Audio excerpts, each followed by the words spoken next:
Hello guys, it's Morena Inday here. Ayan guys, ngayon na naman bumabalik na naman ako for today's video.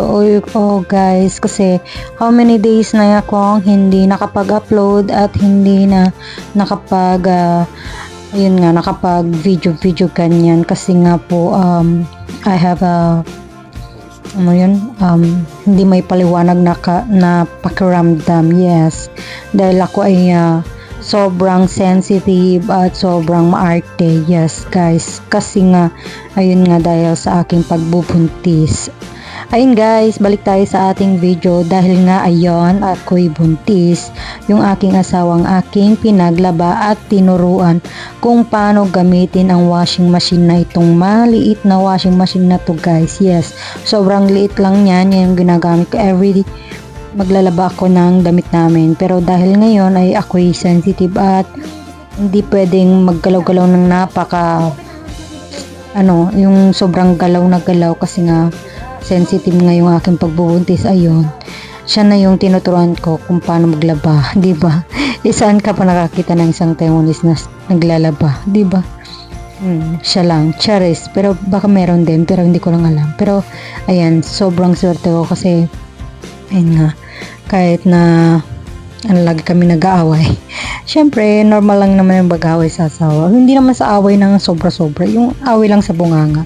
Ayun guys, ay napakaswerte ko at nandyan siya para tulungan ako maglaba or tulungan ako sa gawaing bahay. Kahit napagod na siya sa kanyang work, ayun, nagagawa pa rin niyang maging responsible husband.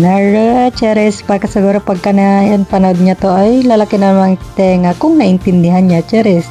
Ayun guys, dahil nga ayun, buntis ako ng araw na yan, ay buntis na araw na yan, dahil buntis ako, siya na yung pinaglaba ko at tinuruan ko naman siya kung paano kasi yun nga, hindi pwedeng galaw ng galaw ang juntas. Ayun guys, ganyan ako maglaba kung ako yung nandyan, ganyan ako, kaya tinuturo ko din siya. Tapos sabi ko sa kanya, you feel what I feel? Tapos sabi niya, no, sabi niya, hindi naman siya napapagod, kundi hindi niya lang alam kung ano yung ginagawa niya, yung gagawin niya ganyan.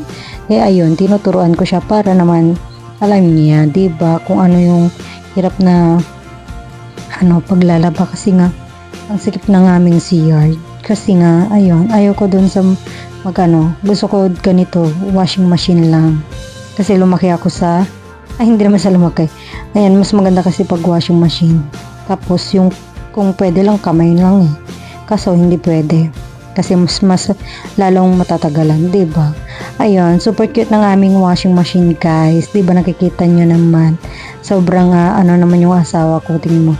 Sabi ko, ayusin mo ng maayos yan kasi pag natunog-tunog yan ng parang brum dyan, hindi yan baka masira yung aming mini washing machine. Tapos yan yung first batch. Naghihintay siya at sabi niya, tawag doon, nagpapawisan na siya guys, sobrang pawis niya, diba? Kasi mainit naman kasi dito sa Taiwan, kahit na sa ibang bansa pa rin, mainit pa rin, hindi naman siya malamig na kasi parang summer pa rin, kasi sobrang init guys. Kasi hindi ako masyadong nalabas-labas kasi ayun nga, kahit gusto ko maglakad-lakad, pati hangin, mainit, kaya sabi ko, no, I stay home, I stay in our room lang. Para mag-aircon ba, diba? Social ang Jontes.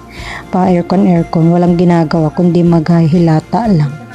Charis, ayun, yun nga yung gawain ko. Di ko alam bakit ganoon. Sabi ko, yung first time kong maranasan to, sabi ko, kasi siyempre ako, pinagdasal namin na magkaroon na kasi nga, mag 1 year na din kami kinasa.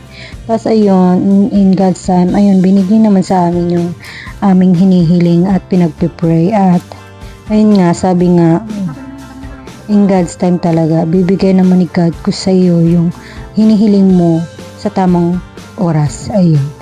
Ayun guys, ayun, pinagpala naman kami, binigay na ni Diyos yung aming hiling at ayun, nagbunga nga at ayun, kala ko dati madali lang, ganyan, parang maglilihi ka lang, magaganyan, pero hindi pala guys, sobrang hindi ko maintindihan. Yung iba gusto, yung alam nila kung ano yung gusto nila. Ako hindi guys, hindi ko alam kung ano yung gusto kong kainin.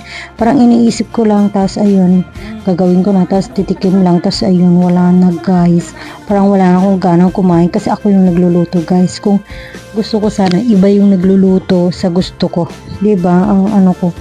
Tas ayun, kaya yun, tinigil ko nang bumili ng mga pagkain kasi nga, sayang lang din, walang magluluto. Kaya yun, sabi ko, ubusin ko na yung laman ng ref namin. At hindi na ako bibili ng mga ulam na pagkain namin kasi nga, hindi din na naluluto, sayang lang din. Yung mga gulay ko nga, nasira na simula nun. Kaya ayun, hindi na ako nagbili. Ayun, bumibili na lang kami sa labas ganyan. Kasi sobrang sensitive ko guys. Hindi ko maintindihan. Siguro, sa iba din, may swerte din na hindi nakakaranas ng ganun. Pero, siguro sa tanda ko na, sa tanda.